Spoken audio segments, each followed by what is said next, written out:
Hello दोस्तों, कैसे हैं आप सब। दोस्तों मैं हूं सीए पंकज सरावगी और ये जो वीडियो है वो है सीएमए फाइनल स्टूडेंट्स के लिए जिन्होंने कुछ ही देर पहले अपना एससीएम का जून 2025 का एग्जाम दिया है।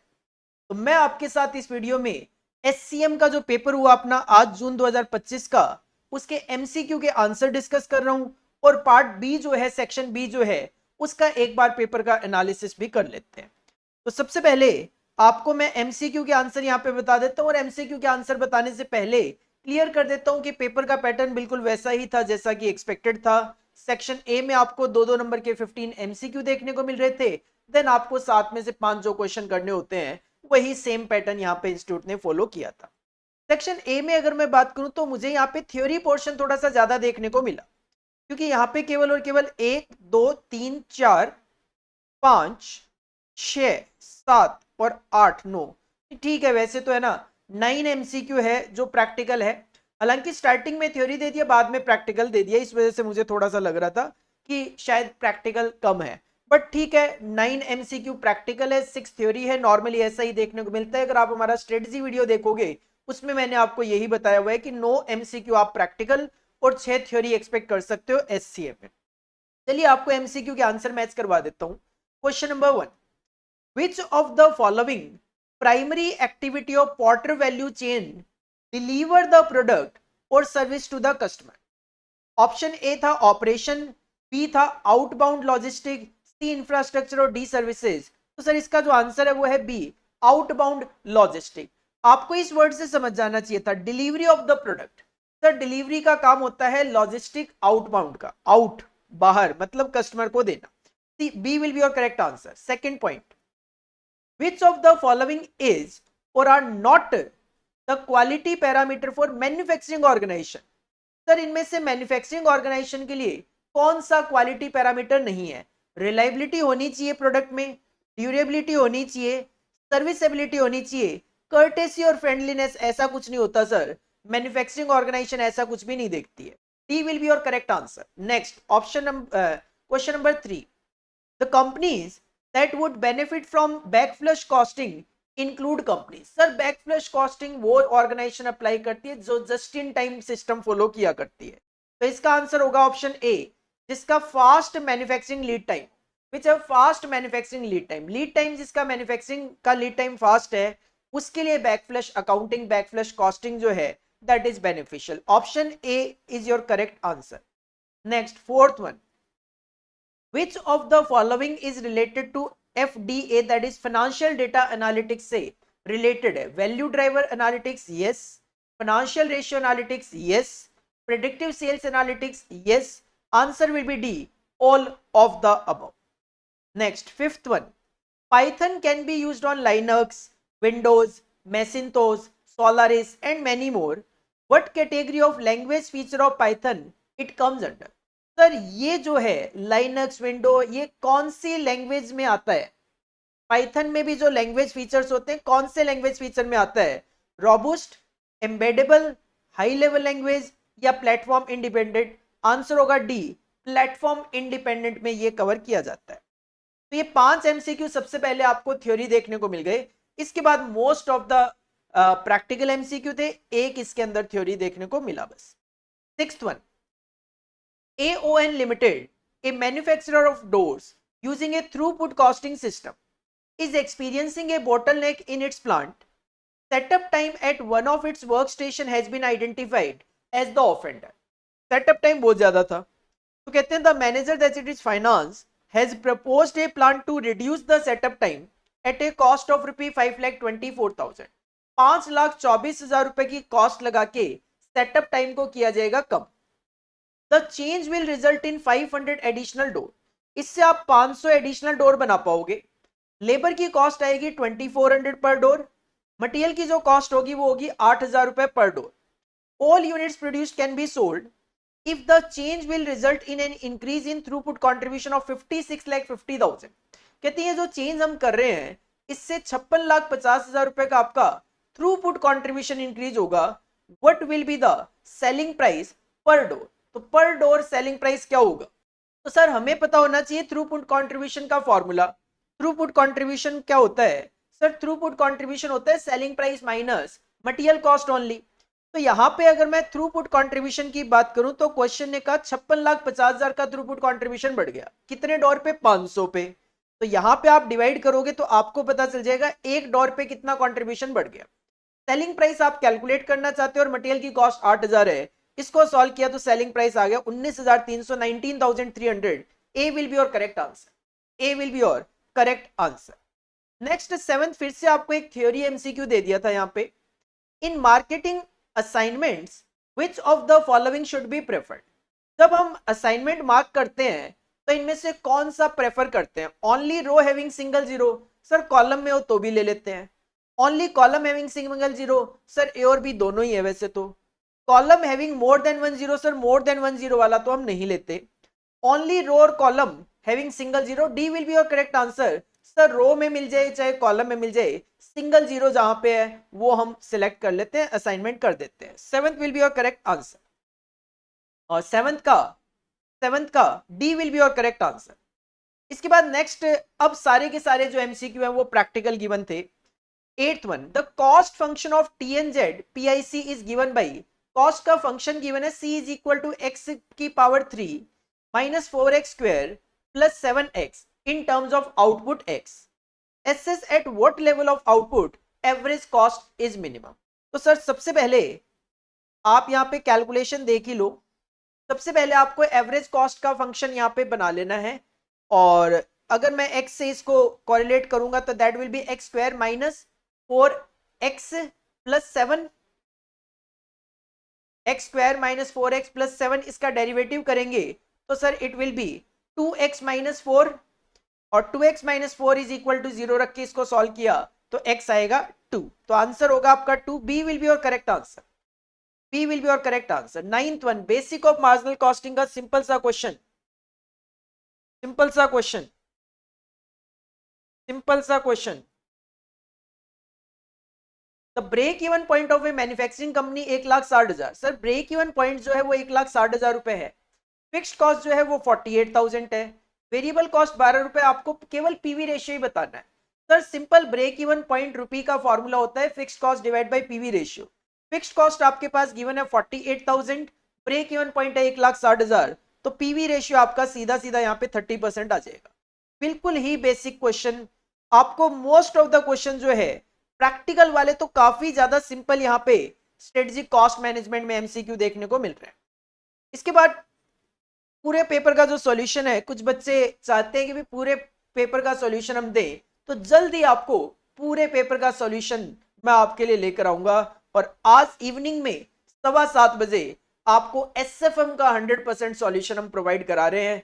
तो एसएफएम का अगर आपने 100% सॉल्यूशन देखना है तो आज 7:15 बजे शाम को इसी यूट्यूब चैनल पे आपको मेरे साथ कनेक्ट करना है।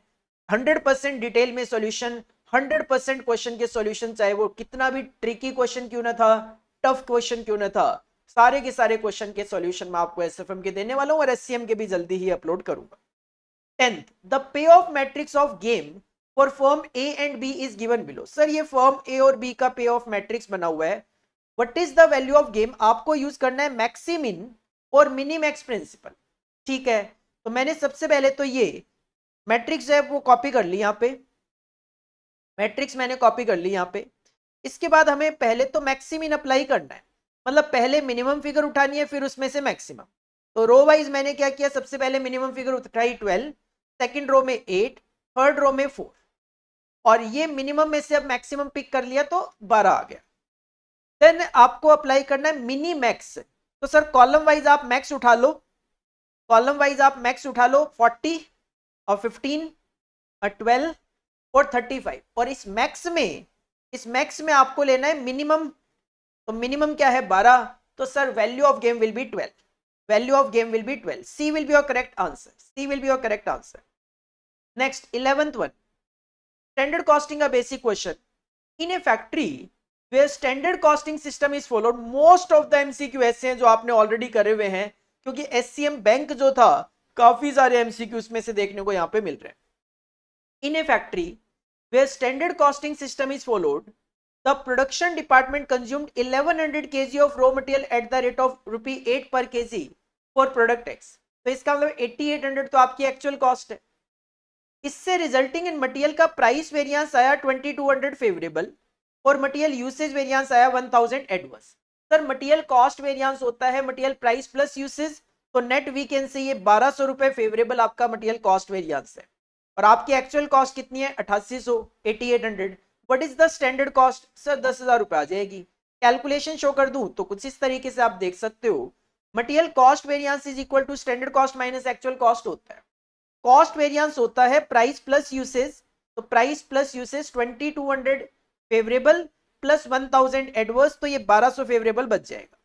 Is equal to standard cost आप निकालना चाहते हो और एक्चुअल कॉस्ट आपको 1100 इंटू 8 गिवन ये 8800। इसको सॉल्व किया तो स्टैंडर्ड कॉस्ट आ गया 10,000। Sir answer will B D 10,000। Answer will B D 10,000। Next 12th MCQ। A factory of MONZ Limited can make only one of three products A, B या C in a given production period। Sir तीन में से एक ही product बनेगा।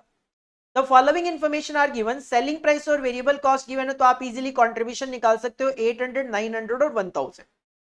Assume that there is no constraint on resource utilization or demand and similar resources are consumed by A, B और C, लेकिन एक ही product बनाओगे आप। तो क्वेश्चन कहता है opportunity cost of making one unit of सी।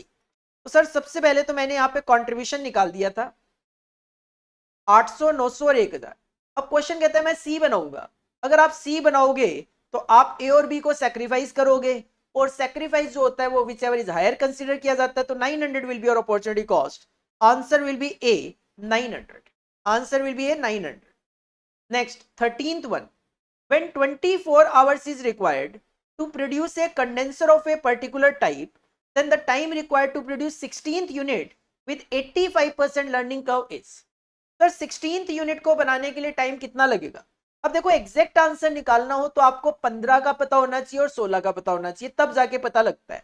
इसी वजह से इंस्टीट्यूट नहीं चाहता कि भी आप y is equal to ax की पावर b लॉग वगैरह अप्लाई करके आंसर निकालो, ना ही डेटा आपके पास गिवन है। इस वजह से यहाँ पे रेंज गिवन है, तो आप सिंपली क्या कर सकते हो, अपना डबल वाला कॉन्सेप्ट फॉलो कर सकते हो। 1 से 16 पे जाना है तो 1 का डबल 2, 2 का डबल 4, 4 का डबल 8, 8 का डबल 16। पहली यूनिट का टाइम कितना है 24 और लर्निंग का 85%, तो 24 का 85%, 20.4 का 85%, 17.34 का 85%, 14.74 का 85%, 12.34 और 14.74। तो सर बस इसी के बीच में आंसर आपका रहेगा, तो इसमें आप सिलेक्ट कर सकते हो बी।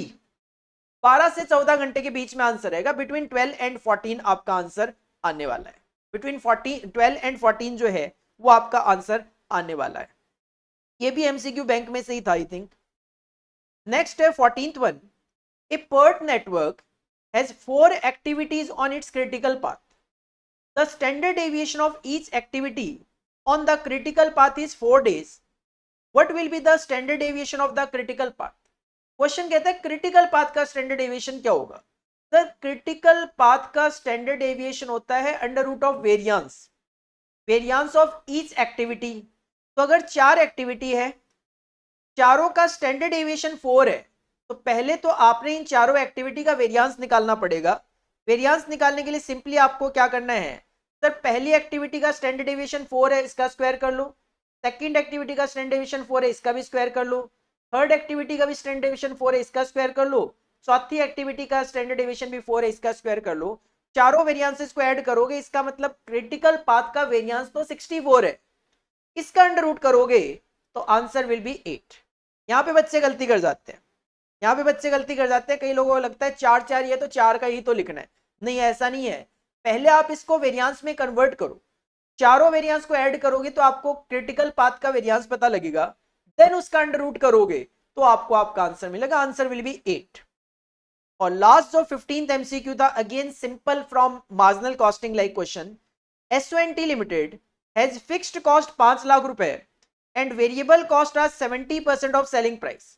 अगर वेरिएबल कॉस्ट 70% है तो पीवी रेशियो 30% है। प्रॉफिट चाहिए आपको 1 लाख रुपए, सेल करोगे 4 लाख यूनिट। बताओ सेलिंग प्राइस पर यूनिट क्या होगा? तो सर इसके लिए आप सेल्स का फॉर्मूला अप्लाई कर लो, सेल्स रुपी का फॉर्मूला अप्लाई करो, fixed cost plus profit upon में पीवी रेशियो। सेल की यूनिट गिवन है और सेलिंग प्राइस मैंने एक्स अज्यूम कर लिया। Is equal to 5 lakh plus 5 lakh की फिक्स कॉस्ट है, 1 लाख रुपए का प्रॉफिट और पीवी रेशियो 30%। इसको सॉल्व करोगे आपको आपका आंसर मिलेगा एक्स 5 रुपए, 5 रुपए। A will be your correct answer. तो ये 15 एमसीक्यू इंस्टीट्यूट ने एससीएम में दिए हैं, जो काफी ज्यादा इजी एमसीक्यू देखने को मिल रहे हैं। अगर मैं प्रैक्टिकल में बात करूं तो ये बहुत ही बेसिक एमसीक्यू हैं, और काफी ज्यादा एमसीक्यू जो है वो आपको एमसीक्यू बैंक में से भी देखने को मिल रहे हैं। मैंने आपको जब स्ट्रेटेजी बताई थी तब भी मैंने आपको बोला था एससीएम में या किसी भी सब्जेक्ट में एमसीक्यू बैंक जो है इंस्टीट्यूट ने लास्ट टाइम ही रिलीज किए थे, तो कहीं ना कहीं लग ही रहा था कि एमसीक्यू बैंक में से आपसे क्वेश्चन पूछे जाएंगे, और इसमें काफी सारे क्वेश्चन जो हैं वो एमसीक्यू बैंक में से आपको देखने को मिल रहे हैं। तो कमेंट बॉक्स में बिल्कुल बताइए आपकी आपके कितने मार्क्स आ रहे हैं और कहां कहां आपने सिली मिस्टेक्स किए। इसके बाद सेक्शन बी का फुल फ्लेज जो आंसर है 100% डिटेल सॉल्यूशन मैं आपके लिए जल्दी ही लेकर आऊंगा, बट जस्ट एक बार एनालिसिस कर लेते हैं सर कौन कौन से टॉपिक में से किस तरीके के क्वेश्चन यहाँ पे पूछे गए। 7 में से 5 क्वेश्चन अटेम्प्ट करने थे, 14 मार्क्स की इनकी वेटेज थी। सबसे पहले क्वेश्चन नंबर 2 जो है वो आपको पूरा पूरा यहाँ पे 14 मार्क्स का देखने को मिल गया। और सर ये आपको कॉस्टिंग ऑफ सर्विस सेक्टर में से लग रहा है मुझे तो यहाँ पे क्वेश्चन, ब्रेक इवन वगैरह है। बिल्कुल ये service costing like he question है, क्योंकि एयरवेज की बात चल रही है यहाँ पे।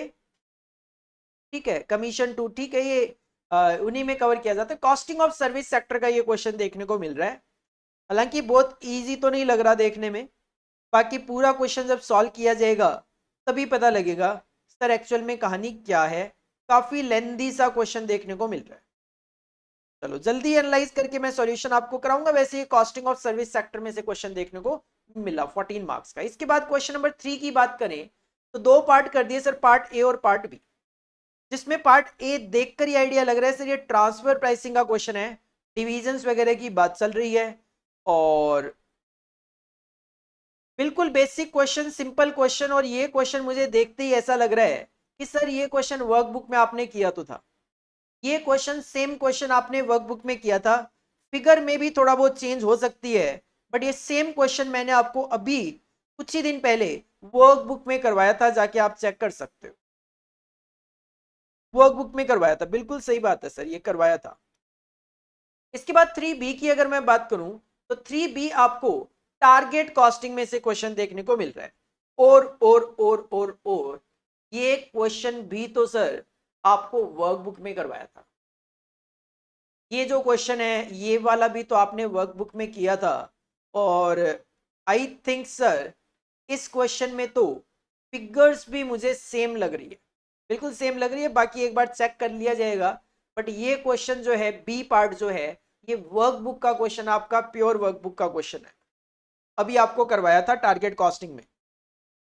ये मुझे 16% फिगर से ही ध्यान में आ रहा है, और अगर फिगर में किसी तरीके का कोई चेंज नहीं है तो तीसरे पॉइंट का आंसर भी मुझे याद है 100 लाख रुपए आएगा, अगर फिगर में कोई चेंज ना हो तो। इसके बाद अगर क्वेश्चन नंबर 4 की अगर मैं बात करूं तो क्वेश्चन नंबर 4 के 2 पार्ट कर दिए थे, पार्ट ए और पार्ट बी। पार्ट ए को देखते ही आइडिया लग गया सर ये एक्टिविटी बेस्ड कॉस्टिंग का क्वेश्चन है। क्वेश्चन नंबर 2 जो है वो देखकर ही थोड़ा सा डर लग रहा है, उसको बैठकर सॉल्व किया जाएगा तभी पता लगेगा। लेकिन क्वेश्चन नंबर 3 के दोनों पार्ट इजी थे sir, transfer pricing, target costing, दोनों ही क्वेश्चन आपने वर्कबुक में करे हुए हैं। और फोर्थ जो है बिल्कुल बेसिक क्वेश्चन है, इस तरीके के पता नहीं कितने ही क्वेश्चन आप ऑलरेडी अपनी क्लासेस में कर चुके हो, एक्टिविटी बेस्ड कॉस्टिंग का ये क्वेश्चन है। इसके साथ जो बी पार्ट है थ्योरी अटैच कर दिया। जैसा कि हमें पता है कि सर एससीएम में एक 7 नंबर का जो है वो थ्योरी अटैच कर दिया जाता है, तो यहाँ पे ये थ्योरी अटैच कर दिया 7 नंबर का। ठीक है, इसका भी सॉल्यूशन मैं आपको प्रोवाइड करवा दूंगा जब आपको फुल फ्लेज 100% आंसर्स दिए जाएंगे। इसके बाद क्वेश्चन नंबर 5 जो है ये आपको दे दिया गया 14 मार्क्स का डायरेक्ट क्वेश्चन, और देखकर ये स्टैंडर्ड कॉस्टिंग का क्वेश्चन लग रहा है सर। बिल्कुल ये स्टैंडर्ड कॉस्टिंग का ही क्वेश्चन है, लेकिन टिपिकल क्वेश्चन नहीं है, ये तो इजी वाला ही क्वेश्चन है। आपको मटेरियल वेजेस ओवरहेड और लास्ट में रिकॉन्सिलिएशन विद स्टैंडर्ड, तो फिक्स्ड प्रोडक्शन ओवरहेड, सब variance of capacity and volume variance नहीं रिक्वायर्ड है। तो सर ये बिल्कुल इजी क्वेश्चन है। करा होगा ऑफ कोर्स, हमारे बच्चों ने बिल्कुल करा होगा इस क्वेश्चन को। क्वेश्चन नंबर 5 का जो है 14 मार्क्स का, इस बार इजी क्वेश्चन आपको देखने को मिल रहा है, ज्यादा डिफिकल्ट नहीं देखने को लग रहा, बाकी सॉल्व करेंगे पता लग जाएगा। इसके बाद क्वेश्चन नंबर 6 था, दो पार्ट कर दिए, पार्ट ए और पार्ट बी, पार्ट ए और पार्ट बी। और सर वैम है, ट्रांसपोर्टेशन का ये क्वेश्चन है, ट्रांसपोर्टेशन का ये क्वेश्चन है, देख लिया जाएगा किसी तरीके का कोई ट्रिकी पॉइंट होगा तो बिल्कुल देखेंगे। बाकी ट्रांसपोर्टेशन में तो स्टेप्स होते हैं, अगर आपको स्टेप्स पता है तो आप इजीली क्वेश्चन सॉल्व कर ही सकते हो। इसके साथ जो पार्ट बी अटैच था वो आपको इजी वाला क्वेश्चन दिया गया है, that is from decision making using probability का। नहीं सर, ये सिमुलेशन का क्वेश्चन है, सिमुलेशन का क्वेश्चन है, कोई दिक्कत नहीं है। Selling price, variable cost, sale unit, ये फिर से आपको जो क्वेश्चन है, ये फिर से आपको सिमुलेशन जो वर्कबुक में क्वेश्चन करवाए थे उसमें से ही देखने को मिल रहा है। हालांकि शायद फिगर्स मुझे लग रहा है, ये फिगर्स भी मुझे लग रहा है सेम है, एक बार मैं आपको दिखाता हूँ, चेक करवाता हूँ। तो फिगर में भी कोई चेंज नहीं है, आप देखो यहाँ पे, आई थिंक ये सेम क्वेश्चन है। फिक्स कॉस्ट 4,000 रुपए की, सेलिंग प्राइस 345 था सर, बिल्कुल 345 था। क्या इसकी प्रॉबिलिटी में कोई चेंज किया? 20, 50, 30 सर नहीं किया। वेरिएबल कॉस्ट 123 था, yes sir. Probability 361, yes sir. 2000, 3000, 5000 sale volume, yes. 334 is the probability, yes. और इवन इवन इवन ये नंबर जो है ये भी मुझे सेम लग रहे हैं सर, बिल्कुल सेम है, बिल्कुल सेम है। बस यहाँ पे क्या है, क्वेश्चन आपसे आई थिंक कम एप्लीकेशन करवाना चाह रहे हैं, तो 15 रैंडम नंबर दिए हैं। और यहाँ पे आई थिंक आपको रैंडम नंबर जो है वो ज्यादा दिए थे, क्योंकि 10 ट्रायल करवाना चाह रहा था, तो 30 नंबर दे दिए। तो ये इलस्ट्रेशन नंबर 10 सिमुलेशन का मैंने आपको करवाया था। एससीएम वर्कबुक, इवन आपने अपनी क्लासेस में भी सेम क्वेश्चन ऑलरेडी करा हुआ तो था ही पहले से। और जो मैं आपको टारगेट कॉस्टिंग का क्वेश्चन बोल रहा था, 80,000 unit sir, yes. 20,000 eight the rate of 100, yes. 10 रुपए, 25% profit margin, 40% cost is variable, total fixed cost 36 lakh, total fixed cost 36 lakh. इसमें गिवन है क्वेश्चन के अंदर, इसमें आई थिंक हमने कैलकुलेट कर लिया था, इसमें हमने कैलकुलेट कर लिया था, 36 लाख हमने कैलकुलेट कर लिया था, बिल्कुल इसमें गिवन है क्वेश्चन में, इसमें हमने कैलकुलेट कर लिया था। और क्वेश्चन ने पूछा था इन्वेस्टमेंट रेट ऑफ रिटर्न 16%, बिल्कुल सेम क्वेश्चन ये भी आपको टारगेट कॉस्टिंग में करवाया था। इवन क्लासेस में भी आप ऑलरेडी ये क्वेश्चन ऑलरेडी कर चुके होते ही हो। ये दो क्वेश्चन तो बिल्कुल ही सिमिलर आपको देखने को मिल रहे हैं विदाउट एनी फिगर चेंज। इसके बाद सर अगर हम और आगे बढ़े, क्वेश्चन नंबर 7 को देखते हैं, तो यहाँ पे क्वेश्चन नंबर 7 जो है ये भी आपको सीधा सीधा 14 मार्क्स का क्वेश्चन दे दिया है सर। इसमें से नेटवर्क एनालिसिस में से गिवन है, जो कि हम एक्सपेक्ट करते भी हैं नेटवर्क एनालिसिस में से कि सर हाँ इस तरीके का क्वेश्चन अपने को देखने को मिल जाया करता है। ठीक है, बेसिक क्वेश्चन ही लग रहा है, इसी तरीके के क्वेश्चन ऑलरेडी भी हमारे एग्जाम में आए हुए हैं, क्लासेस में भी आप करके जा ही रहे हो। बाकी एक बार क्वेश्चन को जब पढ़ा जाएगा तो थोड़ा सा ज्यादा आइडिया लग जाएगा। इसके बाद क्वेश्चन नंबर 8 भी प्रैक्टिकली होता है, दो पार्ट थे इसमें, पार्ट ए और पार्ट बी। पार्ट ए आपको मैक्सिमा और मिनिमा में से देखने को मिल गया, और पार्ट बी जो है, पार्ट बी जो है वो आपको बिजनेस फोरकास्टिंग मॉडल में से देखने को मिल गया। तो सर पेपर जो है, पेपर एक मिला जुला पेपर है, सिंपली मैं कहूंगा। बहुत ज्यादा इजी पेपर तो नहीं कहूंगा, क्योंकि क्वेश्चन नंबर 2 देखकर मुझे नहीं लगता कि बहुत ज्यादा इजी है। और बाकी पेपर को जब पूरा किया जाएगा सॉल्व, तो थोड़ा सा भी अगर कोई टेक्निकल पॉइंट्स होंगे तो वो पता लगेंगे। बट एज ए ओवरव्यू अगर मैं बात करूं, पेपर काफी अच्छा था। एमसीक्यू में आप अच्छा स्कोर कर सकते थे, और इवन इसमें काफी सारे क्वेश्चन थोड़ा इजी देखने को मिल रहे हैं, जैसे स्टैंडर्ड कॉस्टिंग का 14 मार्क्स का क्वेश्चन हो गया, ट्रांसफर प्राइसिंग वाला इजी क्वेश्चन है। ये जो आप क्वेश्चन देख रहे हो यहाँ पे, नेटवर्क एनालिसिस वगैरह वाले, सिमुलेशन वगैरह, ये काफी इजी क्वेश्चन देखने को मिल रहे हैं आपको, ट्रांसपोर्टेशन वगैरह। बाकी देखो इनको जब सॉल्व किया जाता है तो पता लगता है कि कितना टेक्निकल पॉइंट क्या था। एक्टिविटी बेस्ड कॉस्टिंग बहुत इजी क्वेश्चन देखने को मिल रहा है। मेरे हिसाब से आप सबका पेपर जो है वो अच्छा गया होगा। कमेंट बॉक्स में बिल्कुल बताइए कि सर पेपर कैसा गया है, एमसीक्यू में आपके कितने मार्क्स आने वाले हैं। और अगर आपके लिए ये वीडियो बेनिफिशियल था, जिसमें मैंने आपको एमसीक्यू के सॉल्यूशन बता दिए हैं, 100% क्वेश्चन पेपर का सॉल्यूशन भी जल्दी हम आपके लिए लेकर आएंगे, जैसे हर बार हम आपके लिए लेकर आते हैं। तो सबसे पहले लाइक कर दीजिए चैनल को, और अपने दोस्तों के साथ कर दीजिए शेयर जल्दी से, ताकि उनको भी अपना आंसर पता लग जाए कि उन्होंने कितना ठीक किया है। और हमारी मोबाइल ऐप को आप डाउनलोड करके छोड़ लीजिए, क्योंकि जैसे ही जो पीडीएफ में डाउनलोड वो अपलोड करूंगा वो मोबाइल ऐप के थ्रू ही अपलोडिंग होगी, तो वहां से आप जो भी सॉल्यूशन है वो वहां से डाउनलोड कर पाएंगे। और लास्ट में अगेन याद दिला दूं, आज इवनिंग में 7:15 पे एसएफएम के पेपर का 100% डिटेल सॉल्यूशन हम अपने यूट्यूब चैनल पे डिस्कस करने वाले हैं। तो आई होप आप सबका पेपर अच्छा गया होगा। थैंक यू, बाय बाय, मिलते हैं जल्दी। Thank you.